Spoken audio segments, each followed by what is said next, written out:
Hello, मैं चेतन लाल रेगर, सह आचार्य समाजशास्त्र, राजकीय महाविद्यालय शाहपुरा, जिला भिलवाड़ा। मैं आज आपको बीए पार्ट 3 के प्रथम प्रश्न पत्र के अंतर्गत मैक्स वेबर द्वारा रचित सामाजिक क्रिया का जो सिद्धांत है उसकी आलोचना के संदर्भ में चर्चा करेंगे। जैसा कि हमने पूर्व में मैंने PDF फाइल के माध्यम से सामाजिक क्रिया के संबंध में जो विशेषताएं थी, जो उसके गुण थे, जो उनके दोष थे, सामाजिक क्रिया के अंतर्गत कौन सी विधियों का प्रयोग किया जाता है, ये सारी बातें उसमें बताई थी। लेकिन इनकी विधियां जो काम में ली गई और जो प्रयोग इन्होंने किए गए या जिस क्रिया को इन्होंने सामाजिक क्रिया कहा है, इन सब बातों को लेकर के इनकी कुछ आलोचनाएं हुई।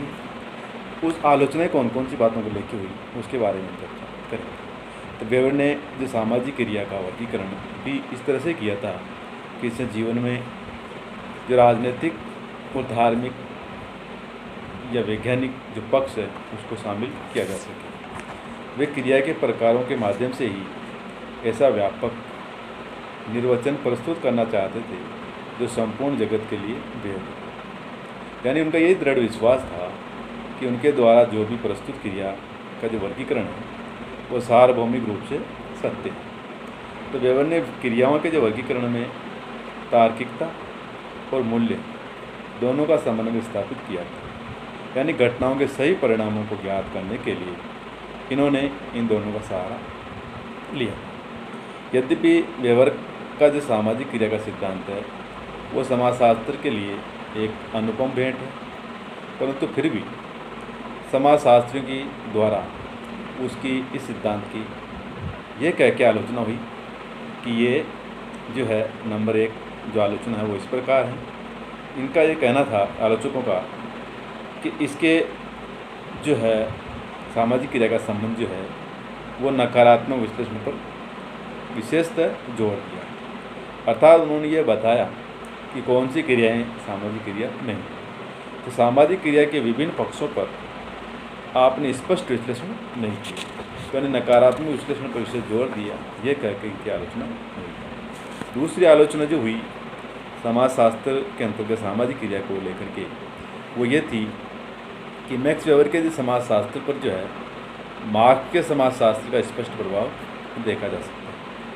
अर्थात जहाँ मार्क्स ने सर्वहारा वर्ग और पूंजीवादी वर्ग के बीच वर्ग संघर्ष में सर्वहारा वर्ग को विशेष महत्व दिया, जबकि वेबर ने पूंजीपति जो वर्ग है को महत्व दिया। अतः वेबर के विचारों को पूंजीपति वर्ग के पोषक के रूप में देखा जाता है। तो ये कह के भी आलोचना हुई। नंबर 30 से आलोचना हुई कि इसका जो सिद्धांत है उसको मनोवैज्ञानिक सिद्धांत कहा जा सकता है, यानी कि कुछ समाजशास्त्रियों का यह मत था कि वेबर ने सामाजिक क्रिया को मनोवैज्ञानिक अवधारणाओं तथा शब्दों द्वारा परिभाषित और वर्गीकृत किया, अर्थात भावात्मक क्रिया जो है इसका प्रमाण है। इस प्रकार सामाजिक क्रियाएं सामाजिक न होकर के मनोवैज्ञानिक हो जाती हैं। तो क्रियाओं के प्रकारों को उल्लेख में वेबर ने व्यक्ति के मस्तिष्क, भावनाओं एवं आदतों को महत्व दिया। तो इससे भी इसमें जो है मनोवैज्ञानिक जगत एवं दोष के जो शिकार ये हो गए थे। तो मनोवैज्ञानिक सिद्धांत कह करके इन्होंने एक आलोचना की। एक चौथी आलोचना जो ये कह के हुई थी कि जो आलोचक थे वो थे मेलनबॉक।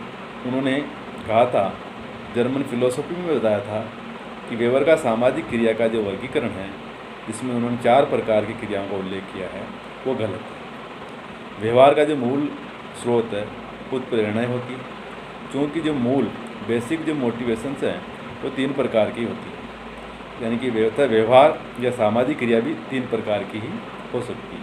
तो ये जो 3 प्रकार हैं वो मूल उत्प्रेरणाएँ हैं, जिसमें तर्क, संवेग और भावना, अर्थात रीज़न।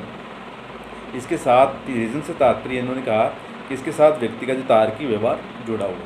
अतः वेबर द्वारा जो बताई गई प्रथम प्रकार की सामाजिक क्रिया यानी कि तार्किक क्रिया है इसके अंतर्गत आएगी। दूसरे प्रकार की जो संवेग हैं, इमोशन हैं, वह भावात्मक व्यवहार बुद्धियों के साथ जुड़ा हुआ। अतः वेबर द्वारा बताई गई जो तीसरे प्रकार की जो सामाजिक क्रिया है अर्थात भावात्मक क्रिया, वो इसके अंतर्गत आएगी। और तीसरी है सेंटिमेंट्स अर्थात भावना। तो संवेगात्मक या परंपरागत व्यवहार भावना से जुड़ा होता है। तो वेबर द्वारा जो बताई गई चौथे प्रकार की जो सोशल एक्शन है यानी परंपरात्मक, वो इसके अंतर्गत आएगी। तो मेलन जो वोक थे उनकी ये मान्यता थी क्योंकि मनुष्य का जो प्रत्येक प्रकार का जो व्यवहार है वह कुछ मूल प्रेरणाओं पर आधारित होता है और व्यवहार की सामाजिक क्रिया का जो दूसरा प्रकार है अर्थात मूल्यांकनात्मक क्रिया वो स्पष्ट नहीं। इसके पीछे उपयुक्त तीन जो मूल प्रेरणाओं से कोई भी प्रेरणा नहीं पाई जाती। यहाँ मनुष्य का जो व्यवहार है वो तर्क, संवेग तथा भावनाओं में से किसी पर भी आधारित नहीं। लेकिन रेमंड एरा, कालकर पार्सन्स और बेंडिक्स ने मेलन वोक की उपयुक्त आलोचना को सही नहीं माना। इन विद्वानों की यह मान्यता थी कि जब व्यक्ति किसी मूल्य को महत्वपूर्ण मान लेता है और उसके अनुरूप व्यवहार करना उसकी आदत बन जाती है, तो जब उसे वह अपना कर्तव्य समझ लेता है तो ऐसी दशा में उसका ये व्यवहार जो है मूल्यांकनात्मक क्रिया के अंतर्गत ही आएगा। तो रेमंड एरा ने इसका एक उदाहरण भी दिया था। कहा कि कर देने से संबंधित दो प्रमुख कारण होते हैं। एक तो ये कि कर नहीं देने पर पुलिस द्वारा पकड़े जाने का डर रहेगा और कई प्रकार की जो समस्याएं वो खड़ी होगी। और दूसरा ये कि व्यक्ति कर देना अपना पवित्र दायित्व समझता है, कर देना उसकी आदत बन गई है, अतः वह कर देता है। यदि इस दूसरी श्रेणी में आने वाले लोगों की कर चुकाने की क्रिया पर विचार किया जाए तो ये क्रिया कैसी कहलाएगी? मूल्यांकनात्मक क्रिया के अंतर्गत ही आएगी। इसी संदर्भ में पार्सन्स ने भी बताया था कि समाज एक सांस्कृतिक व्यवस्था होती है जो कि एक समाज के मूल्यों पर निर्भर करती है। अतः व्यक्ति इन मूल्यों से प्रेरणा प्राप्त करके ही सोशल एक्शन करते हैं, सामाजिक क्रिया करते हैं। तो इस प्रकार से जो मेलन वोक ने क्योंकि 4 प्रकार की जो क्रिया है उसको लेकर के आपत्ति जताई थी। नंबर 5 की जो आलोचना हुई थी सामाजिक क्रिया के सिद्धांत के संदर्भ में, वो ये कह के हुई थी कि सोशल एक्शन की कोई स्पेशलिस्ट ये व्याख्या नहीं की जा सकती, अर्थात सामाजिक परिवर्तन की जो व्याख्या इन्होंने नहीं कही। इसके संबंध में एलन ने कहा था कि वेबर का जो सामाजिक क्रिया का सिद्धांत है वो सामाजिक परिवर्तन की व्याख्या नहीं करता है। वे क्रिया के सिद्धांत में जो मानदंड जो नॉर्म्स है में अनुरूपता मानते हैं जो कि अताज्य, इससे सामाजिक परिवर्तन की व्याख्या नहीं की जा सकती। ये तो ये मानकर चलता है कि मानदंड जो है वो पूर्व से ही स्थापित है, वे किस प्रकार से स्थापित हुए इसका इन्होंने कहीं उल्लेख नहीं किया। तो इस प्रकार जो सोशल जो चेंज होता है उसके बारे में कहीं स्पष्ट एक्सप्लेन नहीं बताया। इस दृष्टिकोण से इसकी आलोचना हुई थी। नंबर 6 जो आलोचना हुई वो ये कह के हुई कि सोशल स्ट्रक्चर एंड कल्चर का जिन्होंने स्टडी नहीं की, अर्थात सामाजिक संरचना व संस्कृति का इन्होंने अध्ययन नहीं किया। वेबर का सामाजिक क्रिया का जो सिद्धांत है वो सोशल स्ट्रक्चर और कल्चर की व्याख्या नहीं करता है, तो इन्हें वह पहले से ही समाज में दिया हुआ या स्थापित मानकर चलता है। तो कहने का तात्पर्य सामाजिक क्रिया के सिद्धांत में इन्होंने संस्कृति के बारे में और समाज की संरचना के बारे में कहीं भी उल्लेख नहीं किया, जो कि अनुचित है। हालांकि उन्होंने पहले ही मान के चला था कि समाज में ये चीज़ पहले से ही तय थी, जो कि इसलिए भी कहकर के भी आलोचना हुई। नंबर 7 अपूर्ण वर्गीकरण, अर्थात वेबर का जो सामाजिक क्रिया का जो वर्गीकरण है वो पूरा नहीं है, ऐसा आलोचकों का कहना है। इसमें पार्सन्स ने तो इसके सोशल एक्शन के कई आधारों एवं प्रकारों का भी उल्लेख करके ये स्पष्ट किया कि वेबर का जो वर्गीकरण है वह अधूरा भी है और अपूर्ण भी। तो अपूर्ण वर्गीकरण, इसके वर्गीकरण जो है कहकर के आलोचना। नंबर 8वें नंबर की जो आलोचना वो ये कह के हुई कि इसका जो वर्गीकरण है सोशल एक्शन का वो अस्पष्ट है, अर्थात अस्पष्ट वर्गीकरण इनके सामाजिक एक्शन में देखा जा सकता है। तो वेबर का जो सामाजिक क्रिया का जो सिद्धांत है उसमें जो वर्गीकरण किया गया इन्होंने सोशल क्रियाओं का वो स्पष्ट नहीं बताया, अर्थात एक क्रिया तार्किक, भावात्मक, मूल्यांकनात्मक या परंपरात्मक में से 2 या अधिक श्रेणी में रखी जा सकती है। तब दुविधा तो यही होगी ना कि उसे किस क्रिया को क्रिया माना जाएगा। तो इन्होंने स्पष्ट नहीं किया कि कौन सी क्रिया किस प्रकार की क्रिया के अंतर्गत आएगी। तो इसलिए अस्पष्टता के कारण लेकर भी इसके सिद्धांत की आलोचना की गई। इसी प्रकार नंबर 9वीं जो आलोचना की थी वह कोहन ने की थी।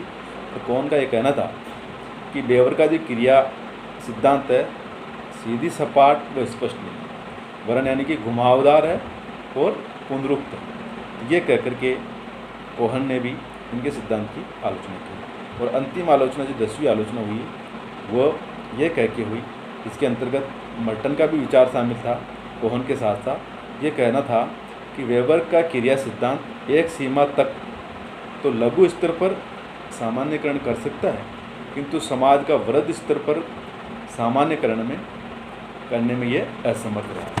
अर्थात तो इस सिद्धांत की जो बात है वो लागू अगर निम्न छोटे लेवल पर लघु स्तर पर इसको हम सामान्यकरण कर सकते हैं, ऐसा देखा जा सकता है, लेकिन बड़े लेवल पर वृहद स्तर पर ये बातें संभव नहीं है, ये करने में असमर्थ है। इस प्रकार से इन सब आलोचनाएं इनकी हुई। 10 आलोचनाओं के बावजूद भी मैक्स का जो क्रिया सिद्धांत है समाजशास्त्र में काफ़ी महत्व रखता है। इनके सामाजिक क्रिया का जो सिद्धांत है वो समाज के निर्माण में, उनके विकास में महत्वपूर्ण योगदान दिया है और इसके आधार पर इन्होंने समाजशास्त्र को समझाने का प्रयास भी किया है। Thank you.